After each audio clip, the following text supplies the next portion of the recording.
Funcionários dos Correios decretam greve por tempo indeterminado. Pandemia do coronavírus aumenta a desigualdade e viola direitos básicos. Concessionárias de veículos inovam para aumentar vendas e não permitir o avanço da crise gerada pela pandemia. E ainda, um drive-in para os amantes do cinema aqui em Vitória da Conquista. Terça-feira, 18 de agosto, o ESB Notícias está começando.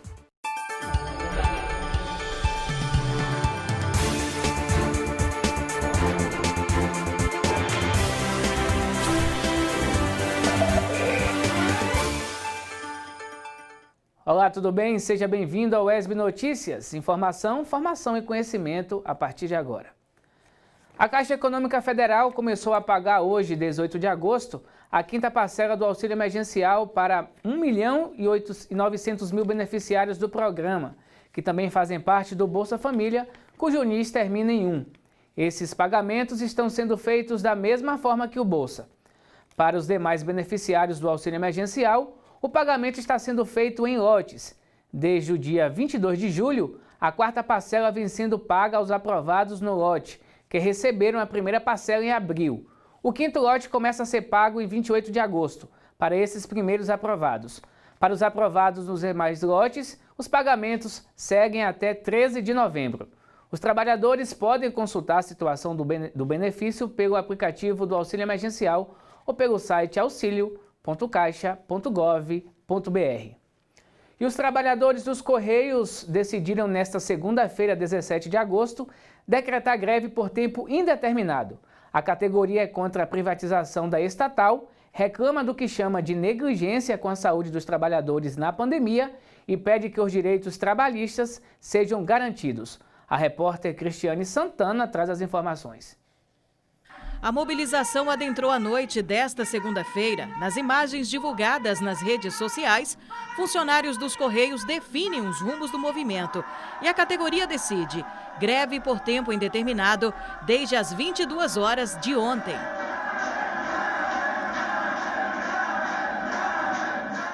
Em toda a região de Vitória da Conquista, são 700 funcionários. Aqui na sede, 150. E a partir de hoje, pelo menos 80% desses trabalhadores suspendem as atividades, deixando apenas 20% para os serviços considerados essenciais. Não vai ter entrega de encomendas e, se tiver, vai ser muito precária, né? Pouquíssimos funcionários que ainda ficaram, até porque a empresa tem alguns funcionários que são terceirizados, né? E também no envio de correspondência ou encomenda para outros lugares, porque, na verdade, o Brasil inteiro está praticamente parado o correio. Segundo o representante do sindicato da categoria na região, até o momento não foi feita nenhuma contraproposta por parte do governo. Entre os principais pontos solicitados na pauta, os trabalhadores lutam pela não retirada de direitos do atual acordo coletivo. Direitos como auxílio creche, que algumas mães de família trabalham de carteiras, trabalham na rua, não tem ninguém para ficar com seus filhos, então eles querem tirar o auxílio creche. Alguns pontos do nosso plano de saúde, porque o nosso trabalho é um trabalho exaustivo, é um trabalho pesado, né, porque a gente trabalha com bolsas pesadas, 10 quilos de encomenda de carga em uma bolsa para uma pessoa que é pedestre e que anda 19 a 20 quilômetros por dia. Então, o plano de saúde para a gente não é apenas um privilégio, como eles estão pregando. O plano de saúde é uma necessidade do carteiro. Falando agora sobre a Covid-19 em Vitória da Conquista, de acordo com o boletim epidemiológico da Secretaria Municipal de Saúde, mais 89 pessoas foram diagnosticadas com a doença e um óbito. Vamos ver agora os dados completos no telão. 22.581 casos notificados, 3.925 casos confirmados, sendo que 1.021 foram confirmados por laboratório, 2.904 confirmados por testes rápidos, 11.400 casos descartados, 5.477 casos em investigação, 466 em recuperação, 3.370 recuperados e 88 óbitos. A gente vê agora o índice de ocupação de leitos de acordo com a Secretaria Municipal de Saúde de Vitória da Conquista. 70 leitos de UTI, 61% ocupados, 98 leitos clínicos, 54% ocupados. A gente vê agora esses índices a partir dos dados da Secretaria de Saúde do Estado da Bahia. São 70 leitos, 63% ocupados, esses são leitos de UTI. 98 leitos clínicos, 57% ocupados. Vamos ver agora o índice geral. De acordo com a CESAB, aqui em Vitória da Conquista, são 168 leitos, juntando UTI e clínicos. 100 pacientes ainda estão internados com a doença. E a pandemia do coronavírus levou o mundo a uma grave crise sanitária, econômica e social. Na reportagem de Aline Ferraz, acompanhe os desafios dos direitos humanos na preservação das garantias mínimas, com vistas a resguardar a dignidade da pessoa humana. A situação de pandemia fez emergir uma grave crise sanitária, econômica e social de abrangência mundial, escancarando as diversas dimensões da desigualdade preexistente. Um grande desafio é assegurar direitos fundamentais frente a uma situação de emergência, em defesa da vida e da dignidade humana. A chegada dessa pandemia, ela trouxe à tona, na verdade, ela descortinou mazelas que já existiam. E essas mazelas sociais, elas foram acentuadas também por esse período de pandemia. Nós não podemos dizer que foi a pandemia que criou, por exemplo, a violência doméstica, a exclusão de milhares de brasileiras e brasileiros das condições básicas de sobrevivência, como alimentação e direito à saúde pública e de qualidade. Quando analisamos a situação de quem está na linha de frente no combate à Covid-19, os profissionais de saúde com destaque para a categoria de enfermagem, observamos as condições de trabalho em que esses profissionais estão inseridos. Um estudo realizado em 2015 pela Fundação Oswaldo Cruz e o COFEM, intitulado Perfil da Enfermagem no Brasil, traz alguns dados importantes. Um deles é a confirmação do subdimensionamento de pessoal e, consequentemente, a sobrecarga de trabalho aos profissionais da enfermagem, dentre outros problemas que vivenciamos, como a ausência de piso salarial e jornadas de trabalho. São projetos de lei que tramitam no Congresso há décadas, não há o interesse dos parlamentares. Em defesa dos direitos básicos dos profissionais da enfermagem para atuação durante a pandemia, os conselhos representativos vêm atuando para minimizar os danos.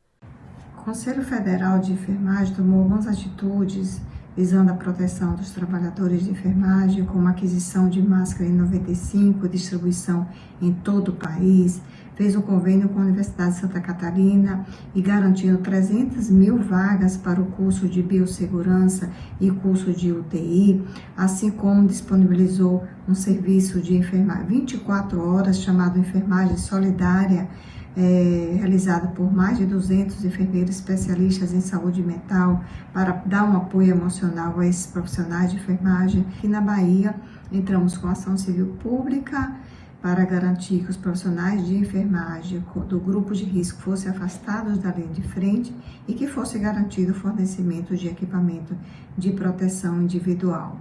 Toda a sociedade tem enfrentado os efeitos da pandemia, mas em situações diferentes. Estudos revelam que o impacto tem sido maior em grupos vulneráveis, como negros, mulheres, crianças, população LGBT, entre outros. Os mais excluídos foram os primeiros a serem atingidos pelas consequências desastrosas da pandemia. Para a coordenadora da Clínica de Direitos Humanos da UESB, a pandemia acentuou as desigualdades e a violação de direitos básicos. Eu vejo com muita preocupação esse cenário que nós estamos vivenciando, que é de destruição de direitos e importantes direitos que nós conquistamos, sejam direitos coletivos, direitos sociais ou direitos individuais.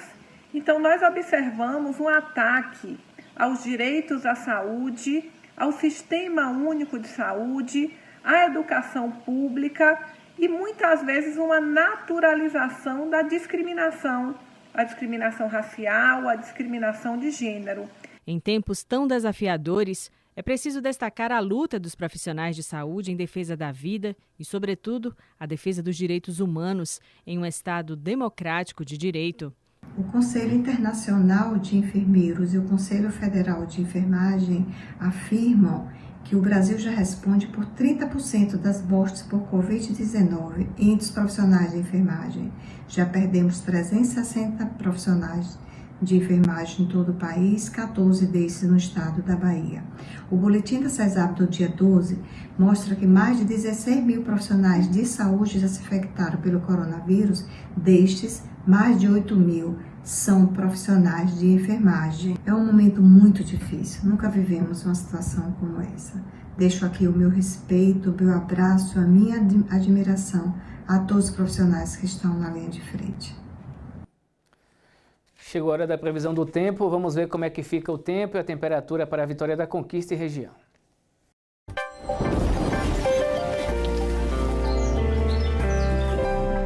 Céu com algumas nuvens e deve seguir nublado em Vitória da Conquista nesta terça-feira. Os termômetros registram temperatura mínima de 15 e máxima de 23 graus. Vamos agora conferir o tempo e a temperatura para outras cidades da região. Céu nublado e leve chuva na cidade de Itapetinga. Por lá, os termômetros variam entre 17 e 27 graus. Em Jequié, céu nublado na maior parte do tempo. Chove leve em alguns pontos da cidade. A menor temperatura registrada é de 18 e a máxima de 26 graus. Céu aberto em Livramento de Nossa Senhora e não tem previsão de chuva para hoje na cidade. A mínima é de 14 e a máxima de 29 graus. No próximo bloco, concessionárias inovam para aumentar vendas e também um drive-in sobre cinema aqui em Vitória da Conquista. No instante só, voltamos já.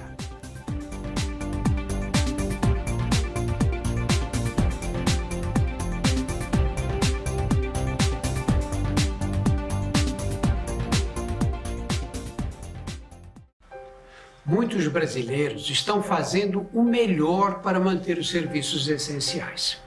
Os mesários prestam um serviço fundamental à democracia. Você que já é mesário voluntário ou você que pode se voluntariar, não tenha medo. A saúde também é essencial.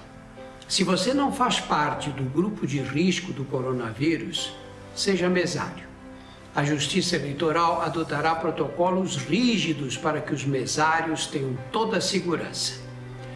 A Justiça Eleitoral conta com você. Seja um mesário voluntário. Jornalismo dinâmico, focado nas demandas locais e a cada dia mais próximo da comunidade. O WESB Notícias é de segunda a sexta, às 11h50 da manhã e às 6 da tarde, aqui na sua TV WESB. Você que está se preparando para o Enem, não pode perder a nova faixa educativa da TV WESB, Hora do Enem. Dicas, informações, resolução de questões e muito mais. De segunda a sexta, às 11h15, aqui no seu canal 4.1. TV WESB com você na hora do Enem. Informação, formação e conhecimento. Realização TV Escola. A partir da UESB que eu entendi o que é fazer ciência. Então, para mim, a UESB foi transformadora. Então, formação profissional, intelectual, cultural e também a minha formação humana em si. E foi através da UESB que eu despertei o meu olhar crítico sobre a vida, e isso interferiu bastante na minha formação profissional.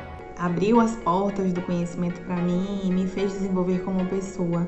Toda essa contribuição, além de ser motivadora, é muito importante para uma formação especializada. Esta instituição foi de grande importância para minha formação, pois foi através dessa universidade que eu pude alcançar muitos projetos em minha vida. Gostaria de agradecer à UESB por contribuir com a minha formação, a formação profissional, a minha formação de vida. UESB, 40 anos. Conhecimento para uma vida plena.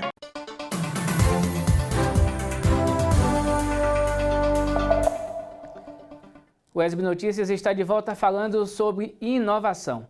Concessionárias de veículos têm investido em tecnologia para aumentar as vendas e atrair clientes nesta pandemia. Veja os detalhes na reportagem da estudante de jornalismo Carla Lima. Com o impacto da pandemia sobre o comércio, as empresas precisaram se adaptar para turbinar as vendas e não permitir o avanço da crise. O setor automobilístico é um deles, que encarou essa nova realidade de frente, optando por cada vez mais fazer o uso das novas tecnologias nos processos de comunicação e negociação com os clientes.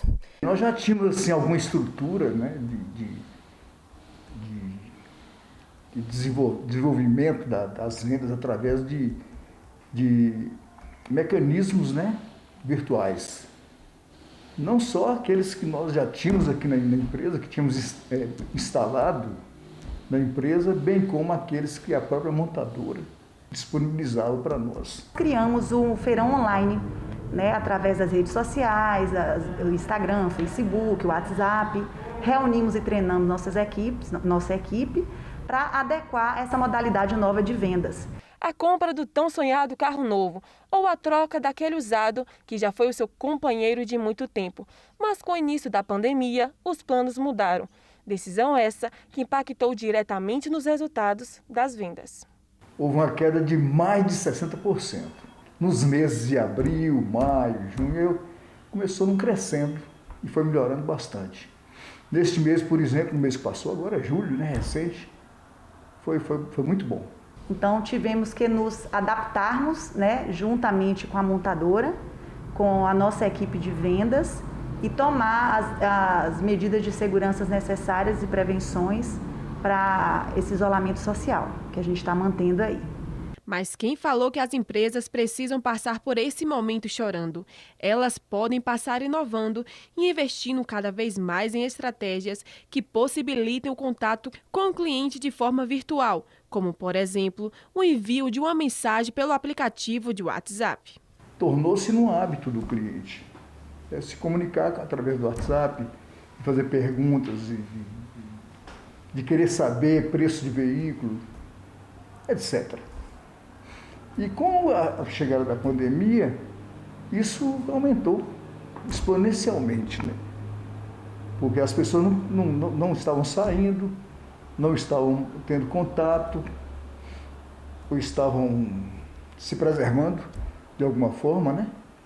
E aí utilizaram o WhatsApp, passaram a utilizar o WhatsApp com muita... Agora a gente muda de assunto e fala sobre a castração de animais. A repórter Cristiane Santana conversou com o médico veterinário Aderbal Azevedo, que falou da importância da castração para o controle de animais abandonados, além de prevenir diversas doenças em cães e gatos. Veja. Numa ação motivada por alguns professores da Universidade Estadual do Sudoeste da Bahia, foi realizada a captura para a castração de alguns animais que vivem aqui no campus de Vitória da Conquista. Essa parceria foi feita também com o médico veterinário, doutor Aderbal Azevedo, que vai falar mais para a gente a respeito do assunto. Doutor, como é que deve consistir essa ação? A gente, na verdade, trabalha com animais silvestres, mas por solicitação de alguns professores, da professora Roberta, da professora Flávia, que precisaram desse apoio, que elas fazem parte de um grupo de protetores de animais. Então, eu estou aqui para dar um apoio e tentar capturar esses animais para que possam ser levados à clínica e serem esterectomizados. Como é que o senhor avalia a importância de estar se preocupando também com a castração desses animais que vivem aqui no campus? Olha, é muito importante isso, porque são animais que estão, assim, soltos, né, na rua, são animais de rua e que ficam abandonados muitas vezes, né? E esses animais precisam desse tipo de ação e a gente sabe, se esses animais continuarem reproduzindo, a coisa fica pior cada vez mais para a sociedade que tem que conviver com esses animais que às vezes não têm uma proteção, que não se alimentam direito, se não for motivado pela ajuda dessas pessoas, se não forem motivados. E é importante também ressaltar que a castração é uma excelente forma de cuidado desses animais, da saúde deles também. Bem verdade, porque esses animais vão ficar sem a função reprodutiva, né? Animais que têm função reprodutiva, que ficam soltos e não têm alimentação correta, não têm bebida, não têm moradia, se forem reproduzir, pior seria para eles. Ok, doutor, muito obrigada por sua participação aqui no UESB Notícias. Voltamos ao estúdio. Obrigado, Cris. Muito retratados nos filmes de Hollywood da década de 50, os cinemas drive-in fizeram grande sucesso no mundo todo até meados dos anos 70. Eles foram muito populares eles foram muito populares entre os casais apaixonados, famílias e amigos, que costumavam se reunir para acompanhar os sucessos do cinema no conforto e privacidade de seus carros. Com a pandemia e o isolamento social, os drive-ins têm se tornado uma alternativa. Na reportagem de Joana Rocha, um professor e um estudante do curso de cinema da UESB contam sobre a nova experiência de entretenimento instalada no Parque de Exposições aqui de Conquista.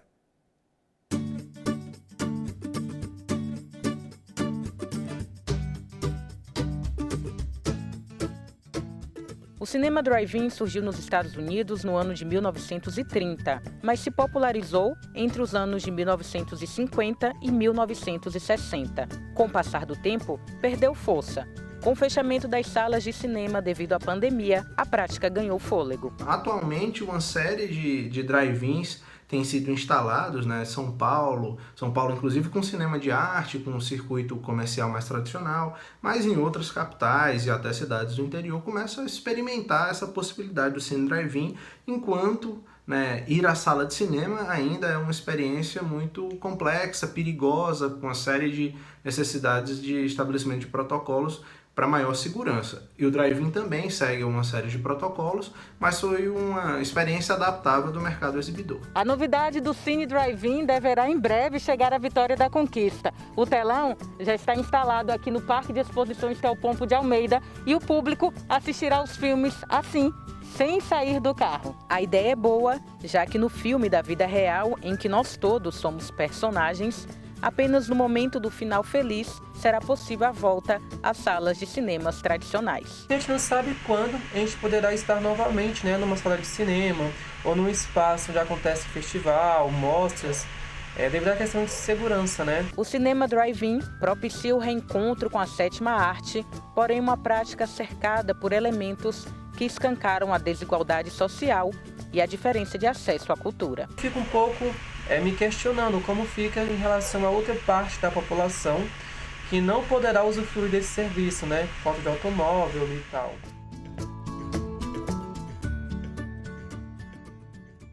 E o drive-in começou a funcionar no Parque de Exposições. As sessões são de quarta a domingo. 2 filmes estão em cartaz: Abominável às 19 horas e O Homem Invisível às 21 horas. Tá aí para você mais uma opção de entretenimento com segurança. E o UESB Notícias fica por aqui. Para rever os nossos telejornais, acesse o nosso canal no YouTube. Para mandar sua sugestão, entre em contato com a gente pelo nosso WhatsApp 3424-8763. Obrigado pela companhia e até mais.